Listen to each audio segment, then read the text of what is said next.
오늘 말씀의 제목은 우리 속의 바리새인이라는 제목입니다. 오늘 본문은 바리새인의 집에 초대를 받아서 점심을 드시기 위해서 가신 예수님께서 식사 전에 손을 씻지 않는 것을 이상하게 여기는 바리새인을 향해서 화있을진저 너희 바리새인이여 하시며 반복해서 이 말씀을 하시면서 심하게 질책하시는 모습을 기록한 것입니다. 음식을 먹기 전에 손 씻는 것이 식사 예절입니다. 유대인들은 특별히 또 식사 전에 꼭 손을 씻었습니다. 우리나라 사람들은 화장실에 갔다 와서 손을 씻잖아요. 근데 유대인들은 화장실에 가서 먼저 손을 씻고 용변을 봅니다. 손에 묻어있는 더러운 것으로 몸을 만지지 않기 위해서 그렇게 한다고 합니다. 우리하고는 조금 생각이 다르죠.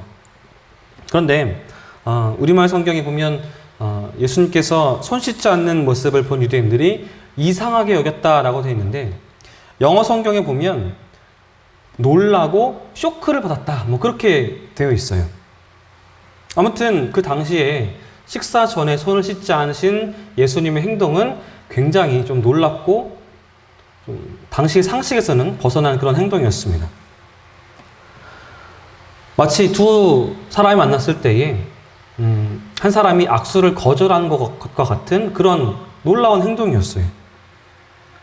그리고 본격적으로 대화를 시작하시기 전에 예수님께서 이렇게 말씀하십니다. 지금 잔과 대접의 겉은 깨끗이 하나 너희 속에는 탐욕과 악독이 가득하도다. 그래요. 너희 바리새인들은, 바리새파 사람들은 잔과 접시의 겉은 깨끗하게 씻는데, 하지만 그 속에는 욕심과 악독한 것이, 악한 것이 가득하다라고 말씀하고 계시는 거예요. 만약에 여러분이 누구를 초대했어요. 저를 초대했다고 생각해 보십시오. 정성껏 음식을 준비를 해서 내오셨는데 제가 그러는 거예요. 접시는 깨끗한 것 같은데 그 속에는 악독한 것이 가득하고, 그렇게 말을 했다고 생각을 해보십시오.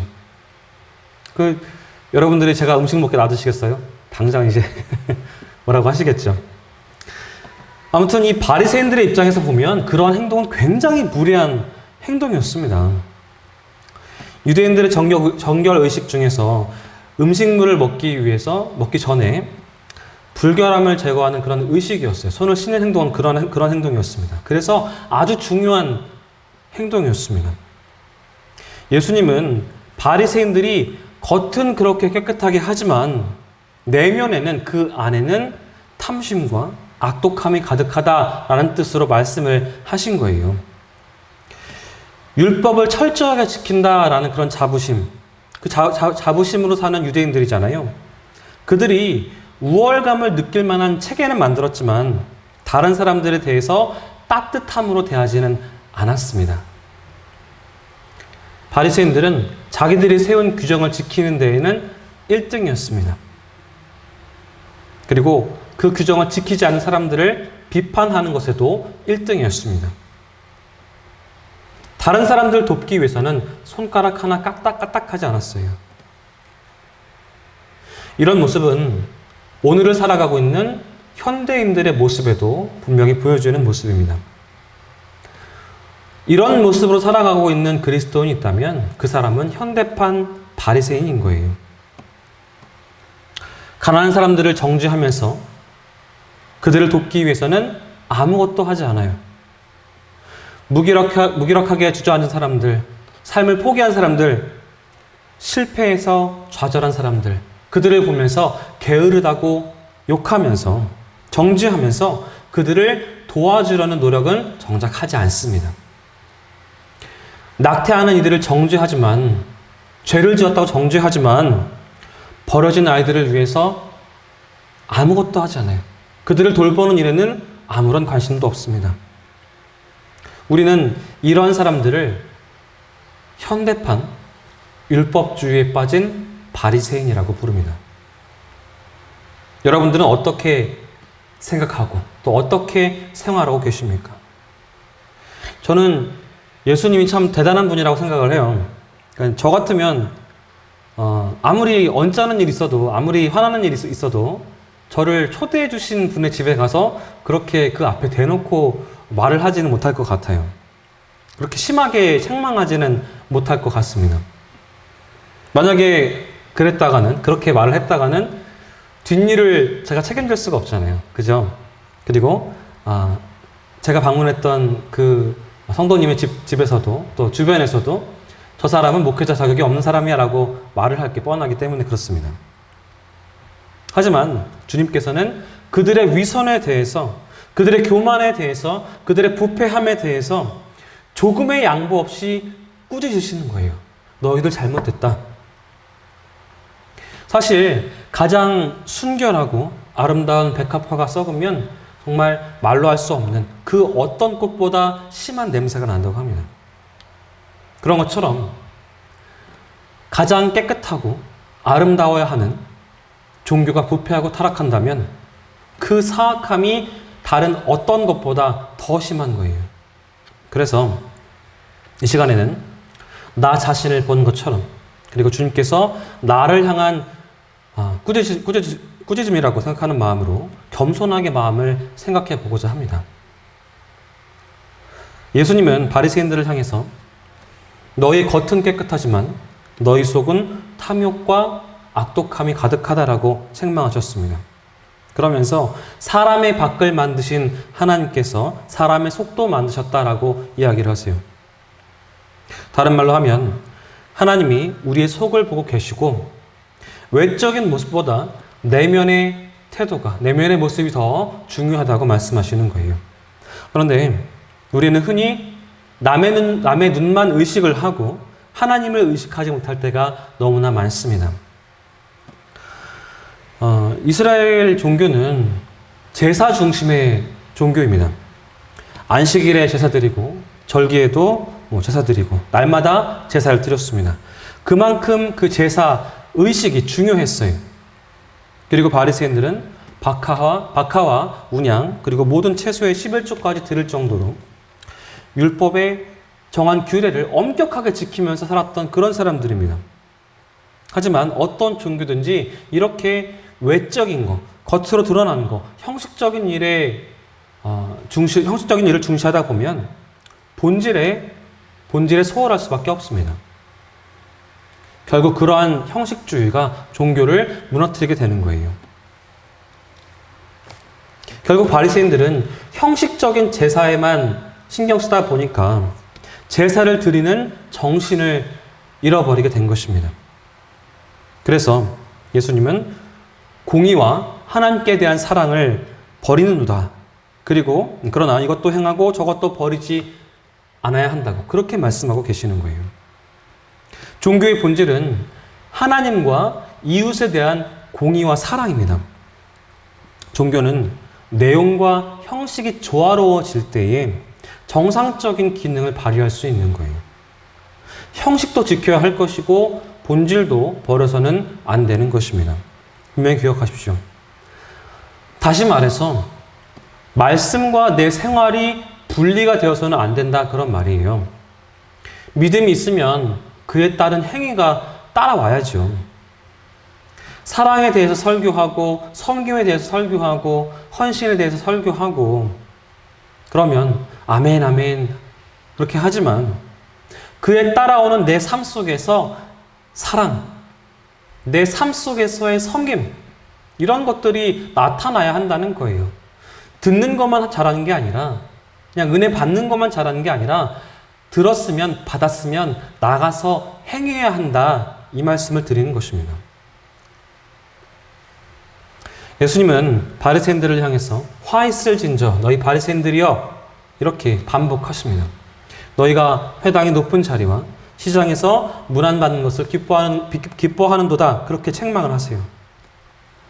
이러한 행위는 높은 자리를 좋아하고 시장에서 문안받는 행위를 좋아하는 것은 모든 사람으로부터 높임받고 존경받을 만한 것이 자기들에게 있다라고 과시하는 것입니다.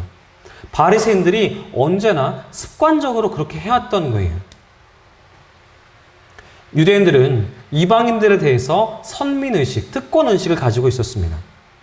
그리고 바리새인들은 유대인들 가운데에서도 자기들이 더 우월하다라고 그렇게 여기고 있었어요.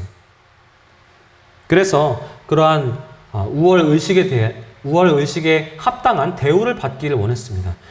내가 너희들보다 훨씬 나으니까 그에 맞는 존경심을 보여.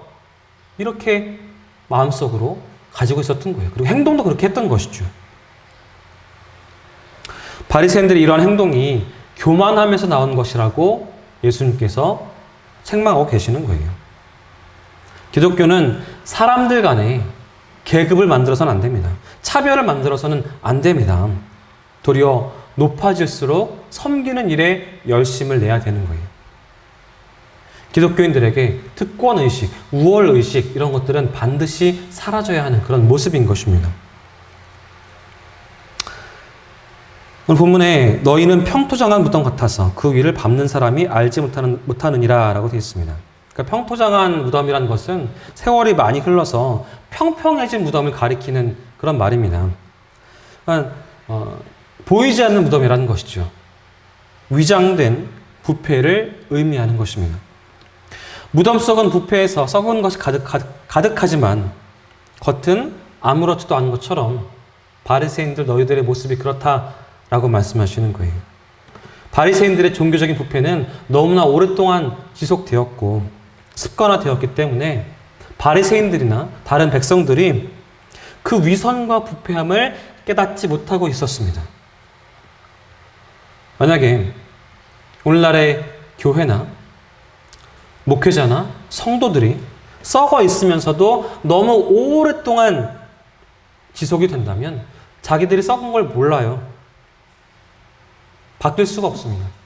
그래서 우리가 깨어서 기도해야 할 것이고 서로를 돌아보면서 중보기도 해야 하는 것입니다. 고인물의 물고기 살 수 있어요? 없어요? 살 수 없죠. 썩은 종교 안에는 참된 성도들이 살 수가 없습니다.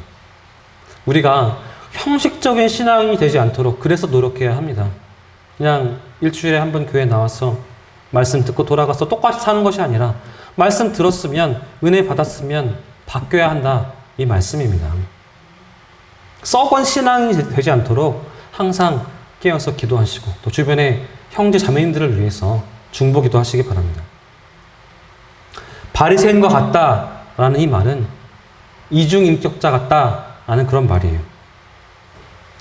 바리새인에 대한 태도는 한국 교회와 성도들에게도 바리새인들의 태도는 한국 교회 성도들에게도 그렇게 환영받지 못할 그런 모습입니다. 왜냐하면 위선자의 대명사로 인식되기 때문에 그렇습니다. 본문에서 주님께서 5번이나 바리새인들이여 하면서 책망을 하세요. 사실 이 바리새인이라는 이름의 뜻은 구별된 자라는 그런 뜻이에요. 좋은 뜻이죠. 좋은 말입니다. 하나님 백성이 세상과 구별되게 사는 것만큼 좋은 것은 없을 것입니다. 그런데 주님께서 왜 바리새인들에게 그렇게 혹독하게 책망하셨습니까? 그것은 말과 행동, 겉과 속이 완전히 달랐기 때문에 그렇습니다. 말과 행동이 달라요. 얼마나 좋지 않은 모습입니까? 담배를 끊도록 하는 금연학교에서 이런 걸 하라고 그래요. 어떻게 하냐면 다른 사람들한테 나는 담배를 끊기로 했습니다 라고 광고를 하라고 그래요. 그것은 자기가 한 말에 책임감을 느낄 수 있도록 그렇게 하라고 시킵니다. 그리고 자기 결심을 포기하지 않을 수 있도록 다른 사람들한테 알리라고 하는 거예요. 그런데 바리새인들은 정반대였습니다. 바리새인들은 만나는 사람들한테 이렇게 하는 거예요. 나는 금식도 하고 구제도 하고 기도도 많이 했어. 자랑하는 거예요. 그것은 자기의 허물이나 수치를 감추기 위해서, 만회하기 위해서 구제한 것들, 금식한 것들, 기도한 것들, 이런 것들로 자기들의 어떤 안 좋은 모습들을 덮으려고 했던 거예요. 그래서 주님은 너희 바리새인들은 지금 잔과 대접의 겉은 깨끗이 하나 너희 속에 탐욕과 악독이 가득하다 라고 말씀하신 거예요. 우리 사람들의 본성은 이중적입니다. 거기다가 현대 사회 구조가 우리를 그렇게 더 만들고 있어요. 이중적인 사람이 되게 만들고 있습니다. 밖에서는 존경받지만 집에 가서는 나쁜 아버지인 경우가 참 많아요. 밖에서 존경받는 선생님이신데 집에 가서는 막 애들을 때리는 그런 아버지이시기도 하고, 밖에서는 존경받는 그런 모습을 가지고 있지만 술 취해서 아내를 때리는 그런 모습도 있는 그런 분들도 있습니다. 타인에게 친절하고 가족에게 낙제점인 그런 분들이 있습니다. 목사님들한테 물어봤어요. 교회에서 가장 불편한 사람이 누구입니까? 물었을 때에 1위가 40일 금식 기도한 성도님, 2위가 철야기도 많이 하시는 권사님, 3위가 신학 공부한 장로님. 그랬어요. 왜 그렇습니까? 하나님께서 허락하신, 하나님 주신 소중한 달란트를, 소중한 은혜를 잘못 사용했기 때문에 그런 것이죠.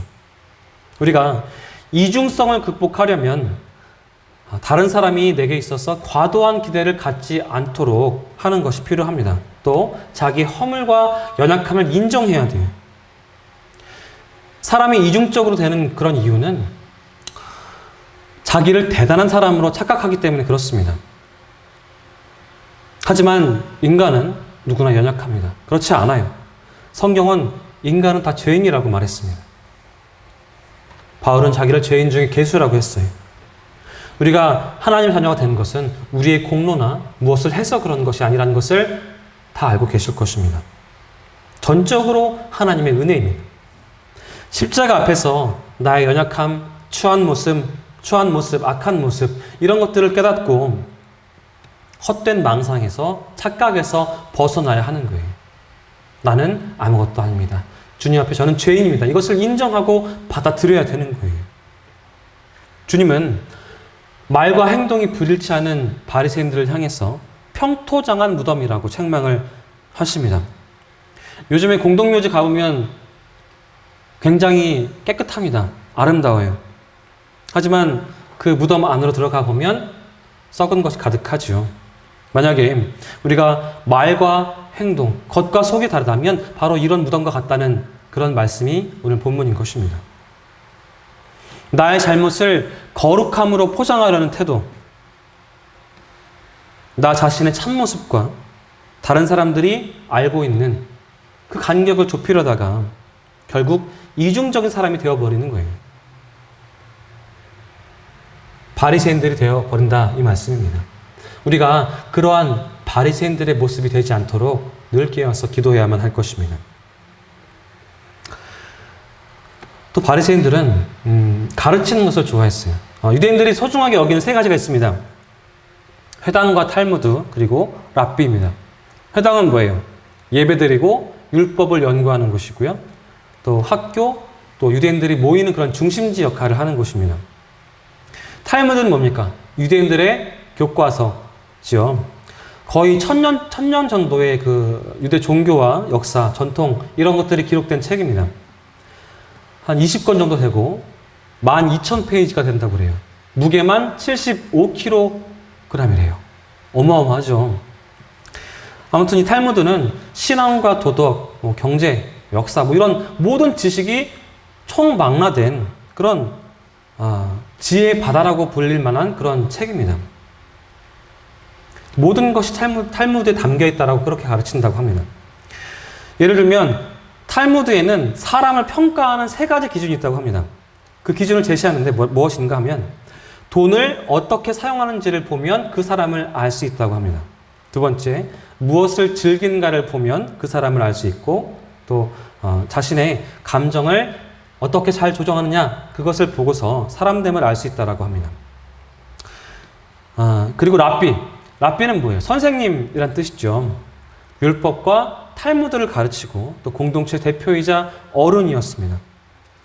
이 랍비는 신약시대부터 최고의 어떤 존경과 높임받았던 그런 사람이에요. 재판에도 참여했고 모든 자리에 초청받아서 가는 그런 사람이었습니다. 상석에 앉는 사람이었어요. 종교 예식, 결혼 예식, 장례 예식, 그런 것들을 주관하는 그런 사람이었습니다. 그러다 보니 법관이나 경찰관보다도 랍비의 말 한마디가 더 권위가 있었어요. 그런 이유로 많은 사람들이 랍비가 되는 것을 원했습니다.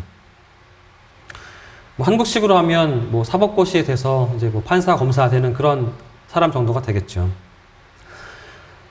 바리새인들은 공동체의 어른으로서 다른 사람들을 지도하고 가르치는 일들을 즐겨 했습니다.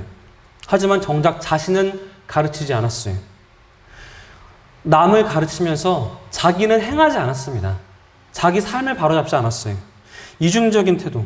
다른 사람들한테 책임을 지우면서 정작 자기는 책임을 지지 않았습니다. 이런 걸 뭐라 그래요? 내로남불. 뭔지 아세요? 내가 하면 로망스, 남이 하면 불륜. 이렇게 되었다는 거예요. 가장 나쁜 것은 바로 이러한 것입니다. 남을 가르치면서 자기는 행하지 않는 그런 모습 말입니다. 그래서 바울이 이렇게 말했습니다. 다른 사람을 가르치는 내가 내 자신을 가르치지 아니하느냐? 도적질하지 말라. 반포하는 내가 도적질하느냐? 간음하지 말라 하는 내가 간음하느냐? 라고 지적을 했습니다. 너희들은 누구누구를 본받아라 라고 옛날 선생님들이 그렇게 말씀을 하셨어요. 뭐 이순신 장군처럼 장군이 되라. 세종대왕처럼 되라. 뭐 이렇게 누구누구를 본받아라. 그런 말씀들을 많이 했습니다. 그런데 요즘은 본받을 만한 그런 위인들이 많이 보이지 않습니다. 과거에 비해 존경받을 만한 사람들이 적은 것도 사실이긴 하지만 또 우리의 도덕적인 수준이 향상되었고 보는 눈이 많이 높아졌어요. 또 비판적인 눈도 많아졌습니다. 가치관도 변했습니다. 옛날에는 나라를 위해서 희생하고 뭐 가정을 희생하고 가난하고 굶었다 그러면 대단하다 박수 쳐주잖아요. 존경하고 감격하잖아요. 요즘은 어떻습니까? 아마 숨겨놓은 재산이 있었을 거야. 더 심한 건 뭐예요? 그렇게 할 거면 자기만 하지. 왜 자식들은 왜 굶기고 왜 아내들은 왜 고생시키느냐. 그렇게 말을 합니다. 다 자기 좋아서 한 거니까. 그렇게 말을 해요. 다윗의 강점이 뭔지 아십니까? 나단 선지자의 가르침을 받아들인 것에 있습니다. 다윗은 자기 치부를 가리기 위해서 나단을 죽일 수 있었어요. 하지만 나단의 가르침과 책망을 기꺼운 마음으로 받아들입니다. 이것이 위대한 점입니다. 우리는 가정에서, 교회에서, 그리고 또 내 삶의 자리에서 빛과 소금의 사명을 감당해야 하는데 그러려면 적어도 내가 행한 잘못과 실수를 인정하고 받아들여야 돼요. 인정해야 합니다. 부족한 것, 연약한 것 이런 것들을 위장해서는 안 됩니다. 거룩한 척, 또 직장에서는 권위로 그런 것들을 덮으려고 하고요. 그래서는 안 된다는 말씀입니다. 내 모습을 숨기지 않을 때에 하나님의 사역의 도구가 될 수 있음을 잊지 마시기 바랍니다. 오늘 46절에 너희 율법 교사여 지기 어려운 짐을 사람에게 지우고 너희는 한 손가락도 이 짐에 대지 않노다 그랬어요. 바리새인들이 종교적, 사회적인 그런 배경을 가지고 높은 자리에 앉는 것을 좋아했지만 손가락도 까딱하지 않는 그런 사람들이었습니다. 예수님께서 십자가를 지시기 전에 두 가지 기념비적인 일을 하십니다. 무엇이냐면 하나는 성만찬이고 하나는 발을 씻기신 일이에요.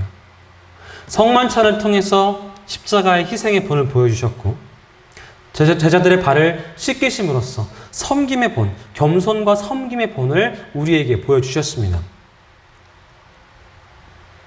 인자가 온 것은 섬김 받으려 함이 아니라 도리어 섬기려 하고 자기 목숨을 많은 사람의 대속물로 주려 함이니라 라고 했습니다.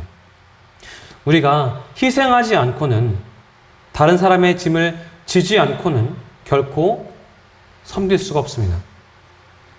집사, 권사, 목사라는 단어는요, 섬기다라는 동사에서 파생된 그런 단어입니다.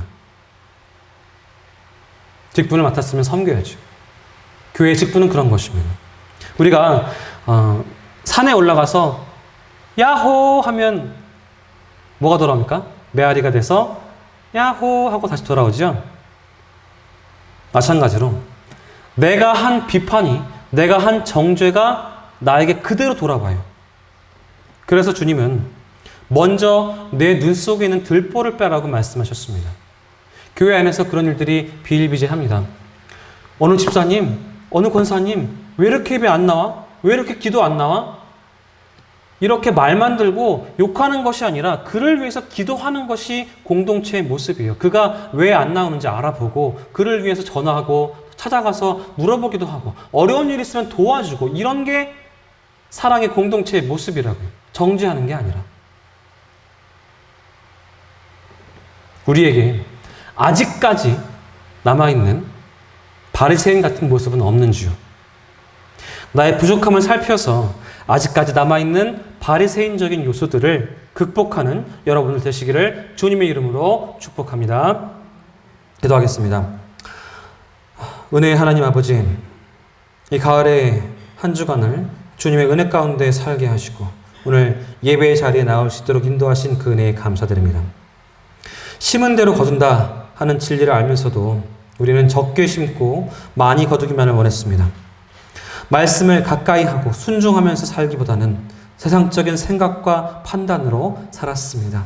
하나님, 우리 삶의 현장에서 하나님의 뜻하심 볼 수 있는 영안을 뜨게 하여 주시옵소서. 어려운 여건과 상황이 있다고 할지라도 감사의 제목을 가지고 살아가는 영의 사람 되게 하여 주시옵소서. 다른 이들을 보면서 정죄하기보다 그를 위해서 기도하며 나를 돌아볼 수 있는 사람 되게 하여 주시고 부족한 사람들을 사랑으로 안아줄 수 있는 주님의 마음을 가진 성도가 되게 하여 주시옵소서. 예수님의 이름으로 간절히 기도하옵나이다. 아멘.